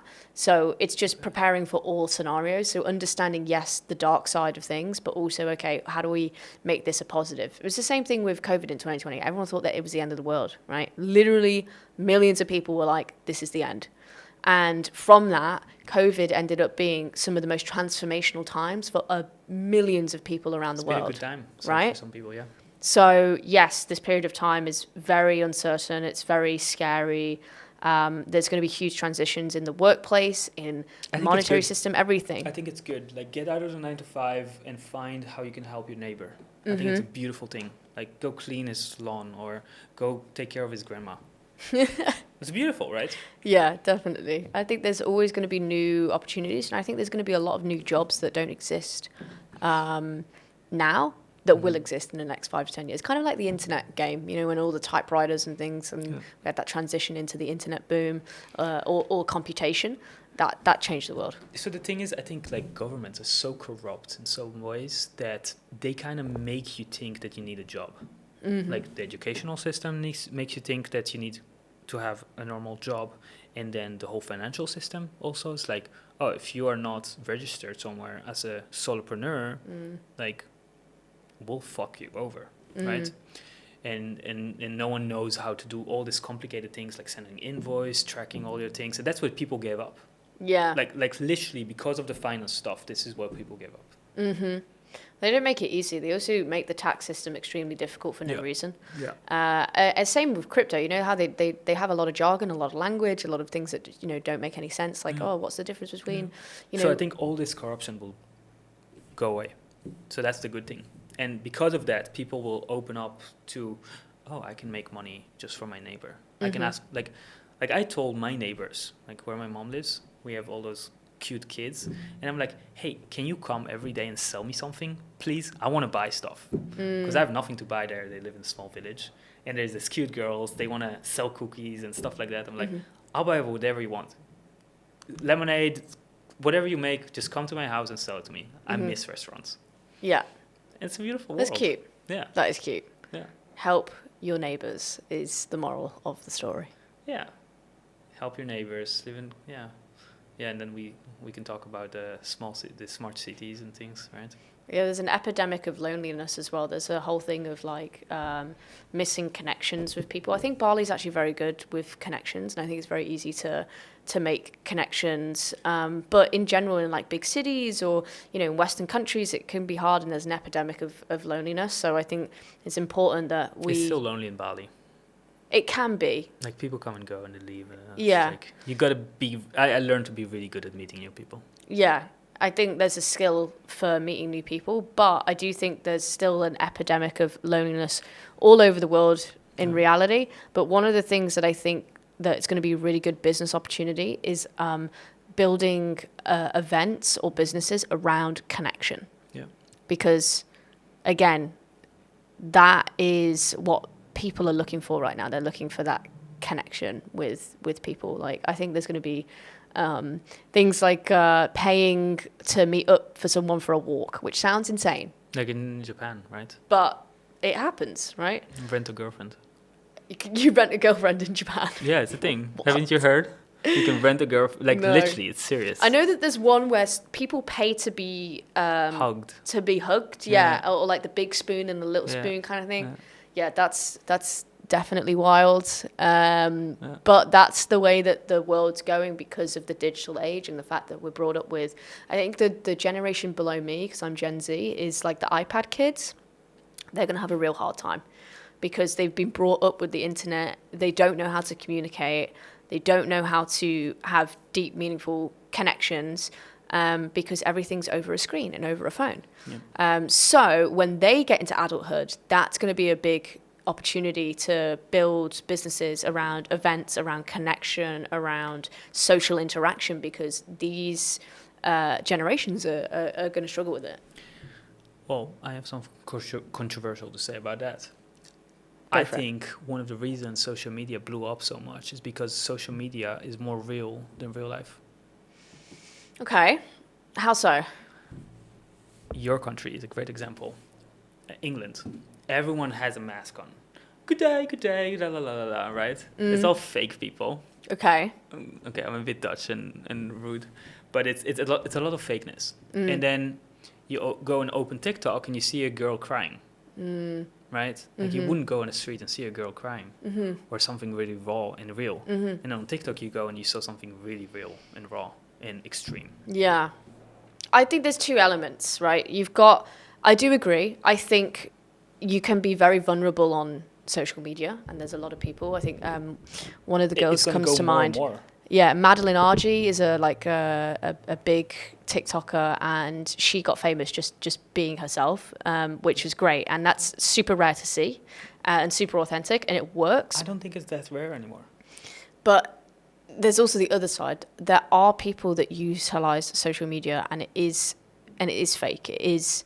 You're never going to be able to see the true them on social media, No, or fine. they can come That's across why completely live differently. streaming is going so viral as well. Like, Yes, agree with social that. media will become more real life than real life.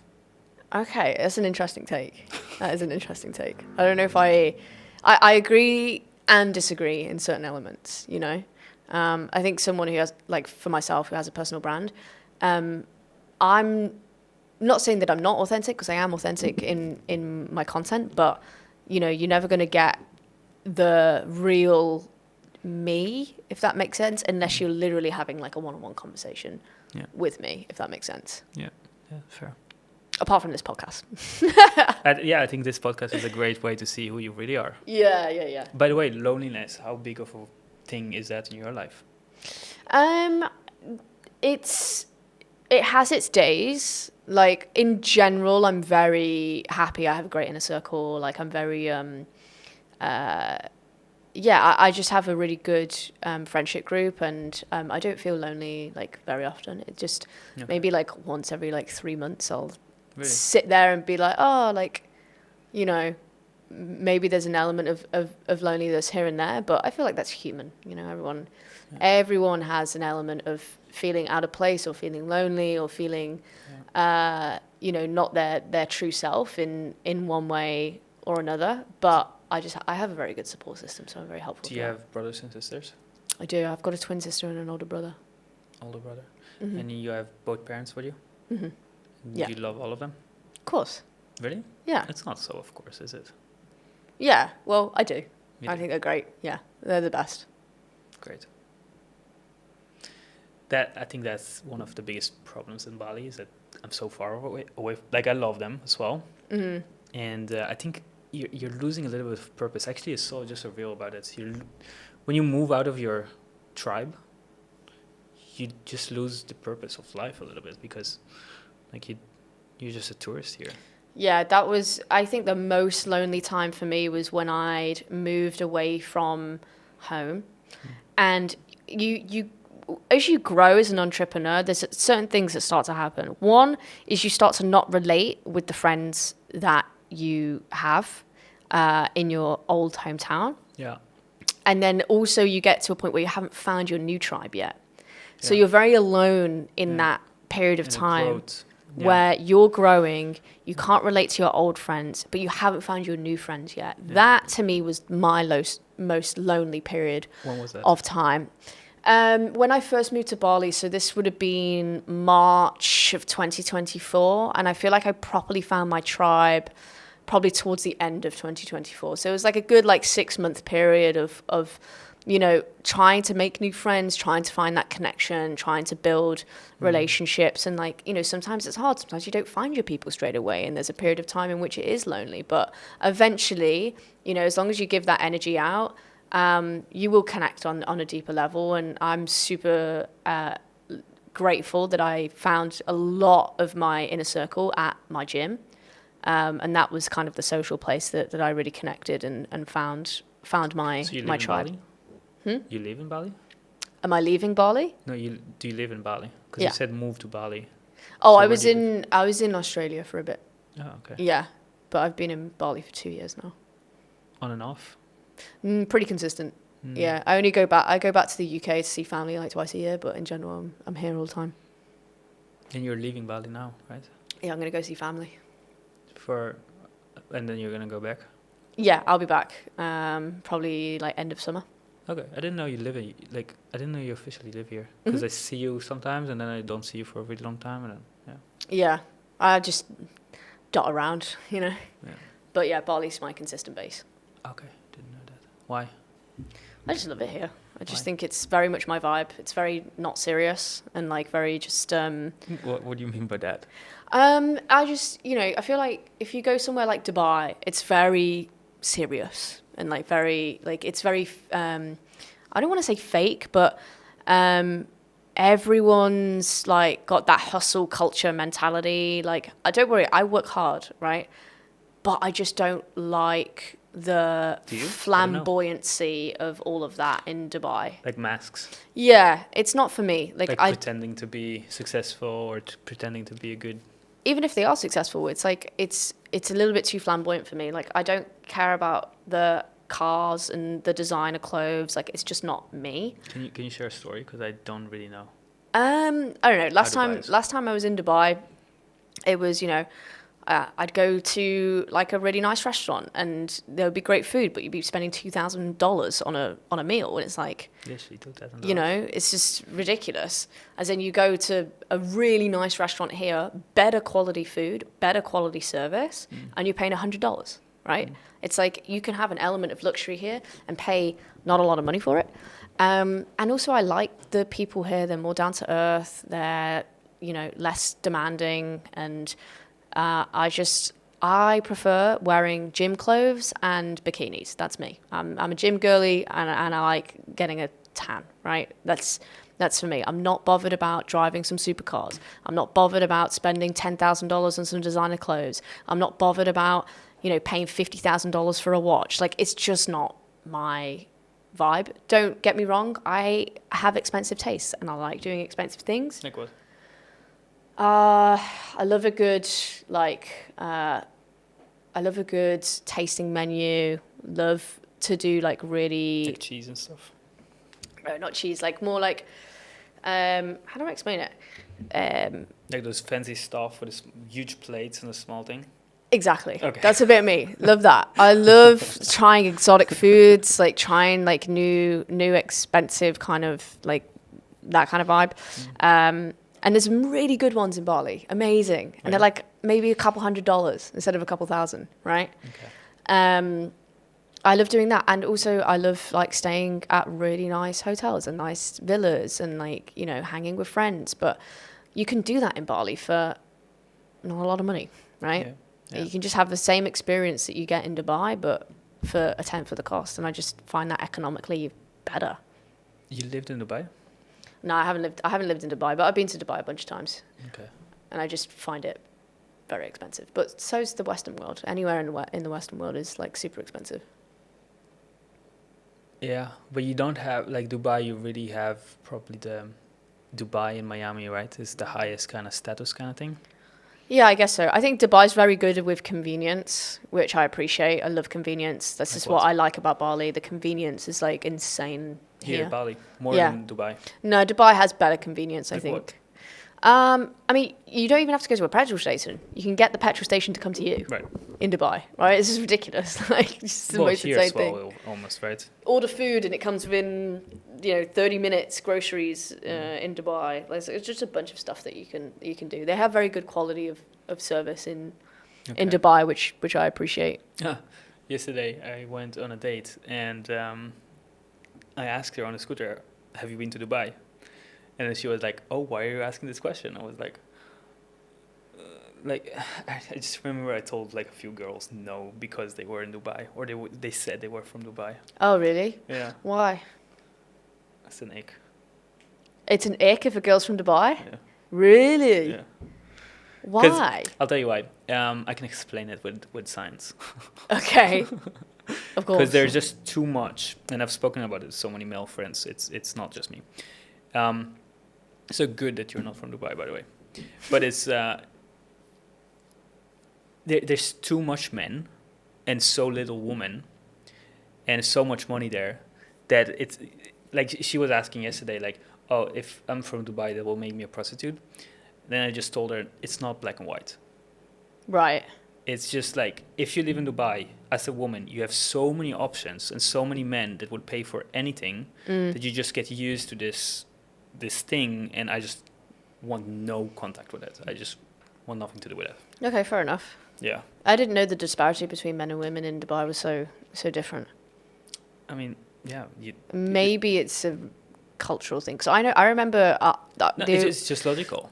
Like the original all the men reason that are rich, they will move to Dubai. Right? Yeah. Women don't usually make so much money that they think about taxes as well. Yeah. Actually, that's an interesting conversation to talk about. In woman's nature, from my understanding, like a man, when you tell him, hey, if you make those amount of sales, you can get to 100K a month. Men will strive for it and they will do everything for that. But the woman would be like, oh, I make 10K a month. I'm actually pretty comfortable. I will work less now. It depends what kind of woman you're speaking to be honest. Like for me, Yeah, for sure. But I mean, feminine, masculine. yeah, I do feel like there's two elements to that. With the men in Dubai, they are surrounded by so much money that they feel like they have to work so hard to even get, 100K a month, 1 million a month, because it's never enough, right? Because there's always going to be that another guy that makes more money than them, right? And it's ego driven, and like men are very ego driven, right? It's just inherently in their nature to be like that. Okay, interesting. And it's in their nature to be a provider, right? To win, to have that kind of mentality, right? I'm not saying every man, but culturally, that's, statistically is the way that it is. With women, it's different, right? Yeah. Women have only really been in the workforce properly for maybe 50 years, right? So. They were only allowed to have a credit card 40 years ago without a man's permission. I had no clue that you're... Their perspective on making money is very different because, through their generations, their grandparents most likely did not work, right? They couldn't make their own money and they couldn't have a credit line. So then their mothers would have been the first generation to probably be in the workforce, of which wages were much less. There was a bigger wage gap. So they didn't have as many prospects to be able to make more money. Our mothers are the first generation who worked. Actually, my grandma worked as well. Maybe not. My parents are a little bit older than a lot of the previous generation. So maybe the great grandmother. But in general, it's not a long time, right? It's not a long time.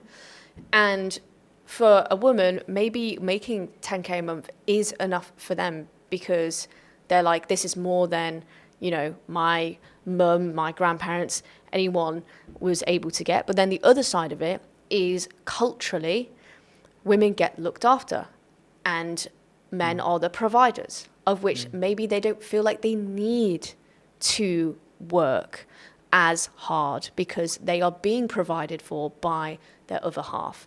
For me, I don't have another half. I am the provider, of which I have a different mentality because of the fact I don't have another person to fall back on. And you never had. And I never have. So that's why I may be more hungry to make more money because of that. Now, I'm not saying that that's everyone, and everyone has that mentality. I believe that women can make as much money as they believe they can make, right? There's people like, I don't know, Shelby Sapp, for example, that's doing millions of dollars a month. There's highly successful businesswomen that are worth billions of dollars, right?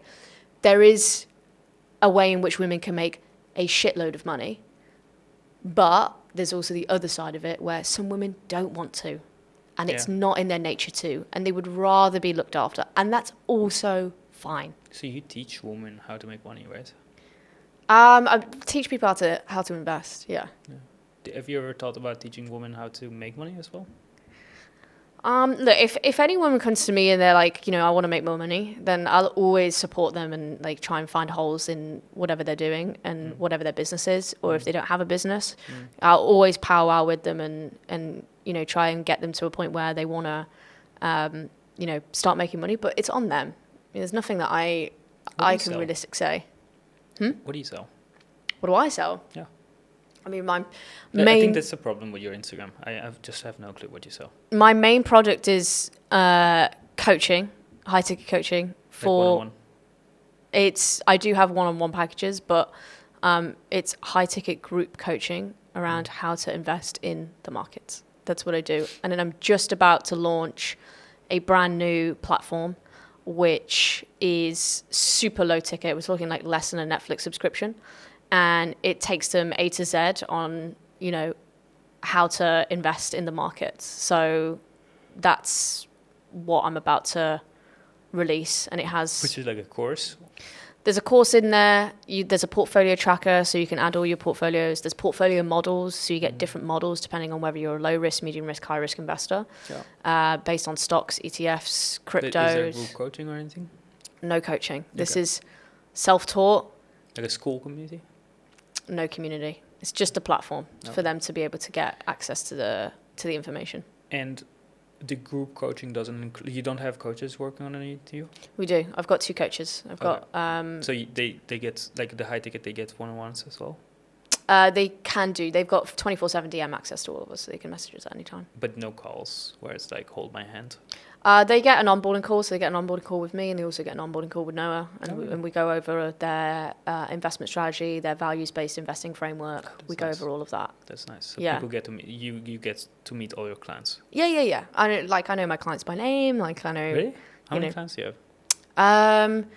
Like at one time, anywhere between like 120 and 150. That's a lot of people to remember. It is a lot of people to remember. Yeah, but put a name to a face. I meet all of them, so that's beautiful. Do you do events and stuff? Not in-person events. I did do one when I went back to the UK. I went down to London, met some of the clients. We went for some drinks in a pub in London. That was fun.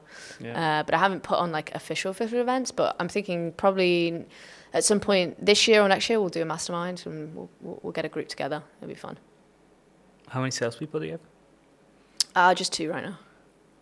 Nice. How interesting. Do you have DM setters as well? None at the moment. We're trying to get Claude Code in to try and like set in my DMs, but it's proving a little bit harder than expected. Yeah, no, it's not that easy. It took me weeks. I can help you with that. Great. Wow, how fascinating everything. What do you want to talk about? Something else? What else is there to talk about? What time is it? It's 8 minutes past 5. When did we start? We started at 3. Oh, so it's actually now. Literally been 2 hours. Yeah. Crazy. Beautiful. Or should we wrap it up? Yeah. Was there anything more that you want to talk about? I don't think so. I think we covered a lot of topics, to be fair. Yeah, we did it a lot. I learned a lot. It was really interesting, I find. It's an interesting conversation. We went all over the place. Relationships, AI, crypto, conspiracy theories. Conspiracy theories, yeah. This is a classic Bali conversation, literally. Relationships, random stuff. What do you think about going back to England? Like, is this fun for you? I like it because I dip into it where I'll maximum stay like 3 weeks, which is enough for me. It's enough to see friends, family, like hang out, have a good time. But it's not like enough time for me to get sucked back into the portal because it's all the same. It's all the same mentality, and it's the UK unfortunately is going downhill, and every time I go back, it's just worse and worse and worse. Like what? Like I hear it all the time, but I can't see it. I see people stealing a lot. That is a thing. It's like I said before, right? When you have half the country that is basically on benefits, there's just a certain mentality around that. Like the other half that are not on benefits are getting annoyed. The ones that are on benefits are like, sucking a lot of money out of the system. And there's just an air and a vibe. There's a lot of political tension. There's a lot of violence. It's I've just. I've never seen it this way. That's very interesting how you describe it. It's a very touch and go. I'm very lucky that where I was brought up was, we're quite far away from that. But a lot of my friends that live in the big cities and London, Manchester, like it's very prevalent. There's a certain air around that kind of situation, and I only see it getting worse and worse, to be honest. So basically, Europe, the whole West is going to go down, and all the rich people are going to move to the poorer countries. Well, Dubai, Asia, Thailand, all those places, right? Yeah, we have some of the biggest amount of millionaires leaving the country in Europe right now. So I know a lot of them are moving to Dubai or somewhere else. So, we're losing a lot. It's so stupid, eh? Yeah. It's sad. It's sad. I mean, you guys have beautiful cultures and beautiful buildings. That's another thing. We're losing our culture. Yeah, but massively. We as well. Everywhere, like the whole West. So it's crazy. Yeah. Yeah. Thanks. Oh, fuck. There you go. This was awesome. Thanks for having me, guys.